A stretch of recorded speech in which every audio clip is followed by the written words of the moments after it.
Well, ladies and gentlemen, thank you for sticking around with WOC this afternoon. This half hour is going to be rather special. We're going to dwell on the history of this radio station, Whiskey Oscar Charlie, WOC. And I want to welcome to the microphones two guests, Mr. Dave Perkins, the president of the Iowa Antique Radio Club and Historical Society, and Mr. Dave Koopman, that I worked with for a while down at the old Channel 6 WOC combo. Gentlemen, good afternoon and welcome. Good afternoon. Well, Mr. Perkins, I gather I start with you, and we're supposed to wander around in the history of broadcasting. I thought I would begin with just a quick thumbnail sketch of the history of radio technology generally. I should mention I'm an electrical engineer. I can get way off in the geek weeds, and I'll try to avoid that. But there are some surprising dates in here that a lot of people don't realize how far back radio goes. The earliest recorded official wireless transmission dates to 1868.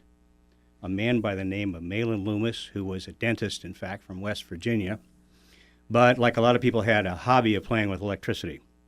And probably inspired by Ben Franklin's famous experiment, he discovered that by flying a kite, that it would build up a static charge on it. He could discharge this to the ground. Well, he put up another kite on a mountaintop and discovered that if he hooked a galvanometer, a very early sensitive meter to that, when he struck the key to ground the first kite, the galvanometer would jump. Yeah, he's real lucky he didn't die. Well, it's just static charge. We're not talking lightning. And so this was wireless telegraphy. He actually demonstrated this to a group of congressmen, to a group of potential investors. He got a patent, and a corporation was formed. But the claim was so outrageous, people just they thought he was a crackpot. He tried many times to refine the technology, but he was never successful at launching it, and he died at age 60, poor and still considered a crank. So only in relatively recent times is he given credit for the first wireless telegraphy. That's how far back it goes. Well, you want to talk about Whiskey Oscar Charlie, WOC? We can get into that, or I can do radio technology, whatever. Let's do WOC. All right. Well, coming forward a little bit, by the time we got to post-World War I, and radio wireless transmission was pretty well established as a technology, there was a transformation from just point-to-point wireless to radio broadcasting. The concept, which we accept freely today, was very foreign. The idea of one transmitter talking to lots and lots of people. When that idea took hold, about 1920, it just exploded. The growth in radio technology very much paralleled what happened with the internet in the 1990s. There was a huge cottage industry. I will mention in passing that at one point Iowa had at least 58 radio manufacturers in the state of Iowa, and they're listed on our website. Part of that sweep across the nation were stations like WOC, and that's why we're here today to honor WOC as one of the pioneering stations. Well, this was hobbyists when it first started. Our founder, the guy that actually started the station, Frank Karlova, was more a hobbyist in this than he never went out and sold ads. It was, and in fact, there were a number of hobbyists, including the fellow who did the first commercial broadcast, an engineer for Westinghouse, that was a hobbyist working out of his garage when he sort of accidentally produced the first commercial by giving credit to the local Brunswick record company that gave him stuff to put on the air on his regular broadcast. Gee, that sounds familiar.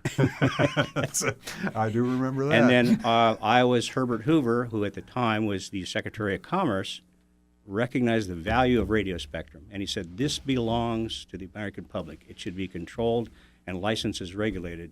And so they started issuing call signs. Well, they were early call signs, but they started issuing standardized call signs, and among them was WOC. Well, KDKA argues they were the first. WOC argues it was the second, and there's a fight as to who was first, because we argue that Frank Karlova put it on, and we were there before KDKA was. Probably, on the air. Could very well be. As KDKA, yes, you would have been.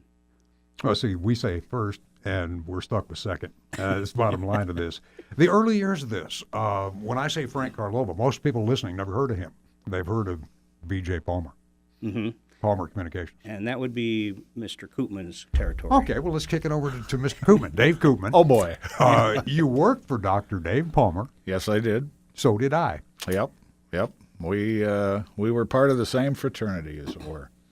And we go back to, I guess, the start of WOC and Carloa. He began playing, as you say, a hobbyist back in 1907, and had, over the course of time, received several different licenses for his amateur radio stations, Morse code and so forth. And in 1919, he got a license, and it was the license was, in essence, called 9BY. And he began to broadcast some voice and music as opposed to just strictly Morse code. And Can you imagine how bad the music was? Oh, well, really. But if you think to what music they had in 1919 recorded and what the Right. recording technology was Right. compared to today's digital music stations. very, very tinny, and then, of course, going through the very early Well, there were three electronics, if you receivers will. basically in the Yeah. whole town, too. There were very few people who listened to him. But he did get a limited commercial license in February of 1922. And with that came the call letters WOC. The urban myth, if you will, is that Dr. Palmer got them. That's not an urban myth. That's a Palmer Communications Yeah. fact. And it stood for World of Chiropractics or Wonder of Chiropractics.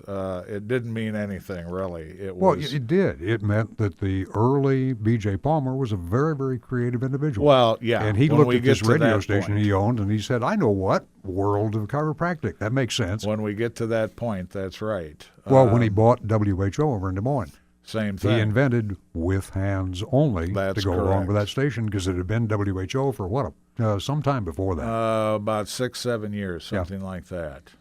He bought it in 1930, and WHO went on the air in 1924. Well, in other words, these folks are here today to tell you about this station and how long it's been here and what it is. Now, you guys started up in Dubuque 20 years ago? Actually, in the early 80s. As you mentioned, amateurs have long been the root of radios, and so it's a logical extension of the ham, the home amateur broadcaster, to want to collect, restore, and perpetuate knowledge about commercial radios as well. So yes, it got its start in the late 1980s up there, more or less launched out of the Dubuque Ham Fest. So this is more of a group of hams that are interested in electrical engineers like yourself? No, it runs the gamut of people, and that's what it started with. But Well, pay a little bill. Can people join the Iowa Antique Radio Club and Historical Society? not only can they join it, but in fact, and at some point I can give this to you now, and for people who want to get a pencil, go to our website, which is www.radio-collector.com. We do still use the cumbersome acronym IARCS, but radiocollector.com is a little easier. Radio-collector, and the dash is important. The dash is important. And you'll find there that and we've just recently done quite a bit of work on the website. You'll find that we actually have 3 levels of membership now. The basic membership is totally free. And for $5 a year, you can get our email newsletter, access to the tech site, and a network of us to help people out. To answer your question with regard to technology, yes, there are hams. I'm not a ham. My father happened to be. You're kidding. Electrical engineer, you're not a ham. I'm not. My father was. He wanted me to do that for years. Did you ever learn Morse? That was the stopping thing. I have a lot of friends that learn Morse just so they could have the license plate on their car. He was an excellent radio operator, worked in the Panama Canal Zone, North Africa, etc., and could do it in his sleep. And at the time, he kept encouraging me. I was an electronics technician for 6 years in the Navy, got out, put myself through school, electrical engineering, and grew up around, vacuum tubes were on the dining room table. That was the house I grew up in. Were you a CT in the Navy? As a matter of fact, I was. Not many people know of that rate.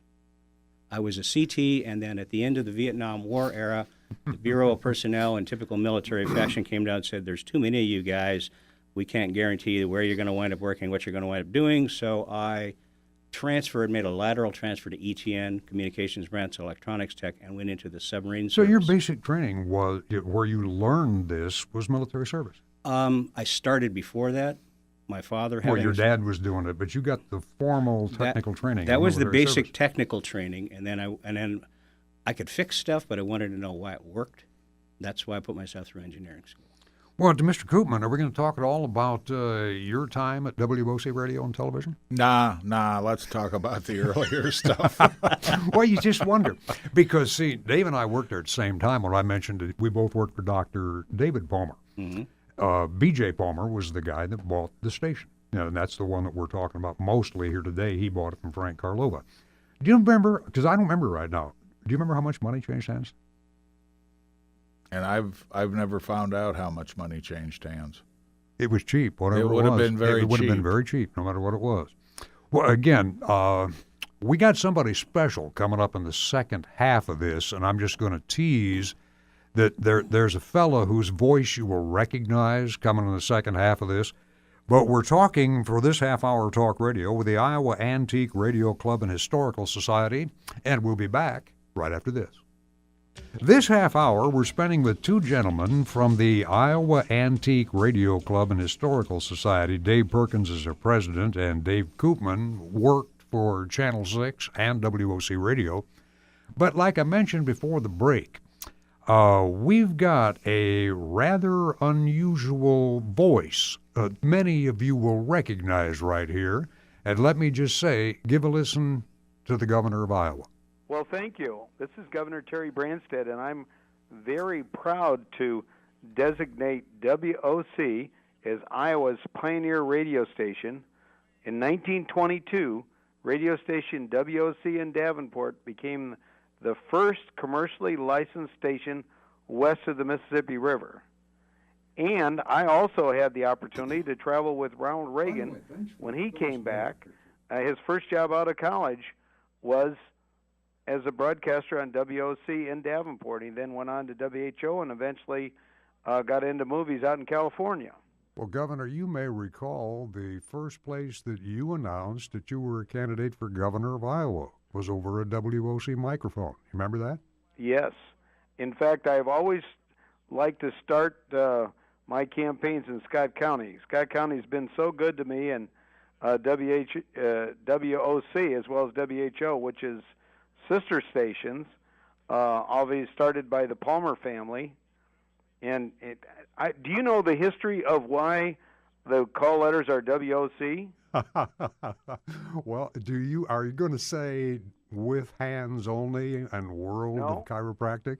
World of Chiropractic and with hands on, yes.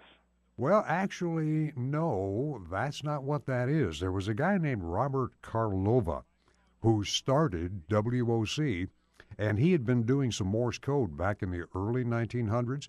He got the license first, and he got the call letters, WOC, assigned to him.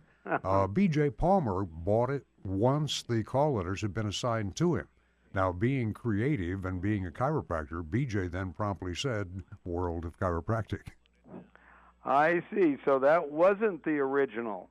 No, that wasn't. It's a story that's been around forever. When we acquired WHO in the early 1940s, WHO was already there, and the similar creativity by the Palmer family, they said WHO stood for with hands only.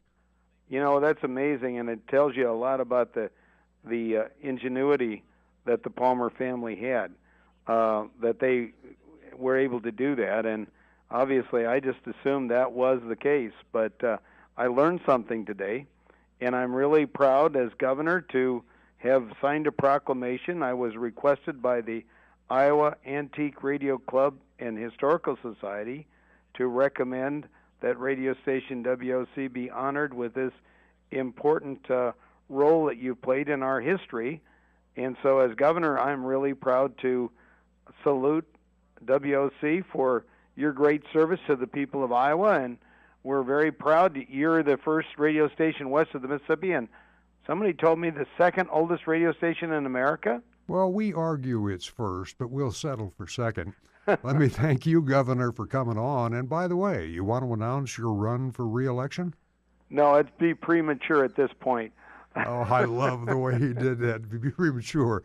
Governor, thank you again for being with us on WOC. Well, you're so welcome. Thank you. Bye. We do have fun Yes. doing talk radio, don't we? I tried to get him to declare that he was running for re-election. He wouldn't do it. Well, for this half hour, the Iowa Antique Radio Club and Historical Society is here on Talk Radio. And it is my understanding that Dave Perkins, president of the club, is supposed to make a presentation to the station. So you guys are going to get to hear the audio, and I'm going to let him provide it. Provide us some audio for the presentation. All right. Well, to avoid putting words in the governor's mouth, allow me to just read this. Proclamation. Whereas Iowa radio broadcast stations have a long and colorful history of serving the people and the industries of Iowa with news, information, and entertainment, and continue to be an essential part of our state. And whereas in 1922, radio station WOC in Davenport, Iowa became the first commercially licensed station west of the Mississippi River. And whereas radio station WOC was an early leader in not only Iowa broadcasting history, but also in establishing many broadcast standards which were adopted and now used by stations worldwide to this day. And whereas Iowa's radio stations have now grown to over 400 stations serving all of the citizens of Iowa, the Iowa Antique Radio Club and Historical Society has recommended that station WOC be honored for its important role in Iowa history. Now therefore I, Terry E. Branstad, Governor of the State of Iowa, do proclaim that radio station WOC of Iowa is honored to be as Iowa's pioneer radio station. Neato. We're pioneers. Yes, I we never are. realized that. Where's my Conestoga wagon? Is it sitting out in the parking lot? Now, there's a little plaque sitting right here. What are we going to do with the plaque? There is, and on behalf of the Iowa Antique Radio Club, we would like to present this to the station staff and management of WOC, acknowledging your position as the first commercially licensed radio station in the state of Iowa. We will thank you very much, and we'll hang that in there on the wall. Iowa's pioneer radio station, I'm just reading it.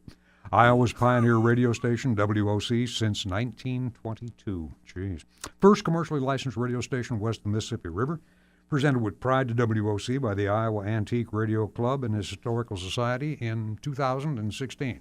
Dan, you got a place we're going to hang this? Yeah, he says we do. And let me thank you two gentlemen and do a little more bill paying. Why don't you give folks that web address again where they can log on and look at some radio history? Yes, and again, we've been working on the website. Please bear with us, but all of the basic information is there. It's www.radio-collector.com, and there's plenty of information there. You will find a very willing group of people. If you're interested in learning repair, you're interested in learning just the history, you're interested in just showing up at the meets, we would welcome anyone. Well, let me thank these two gentlemen for giving you, I hope, an entertaining half hour on the history of the station, Iowa's pioneer radio station, WOC, since 1922.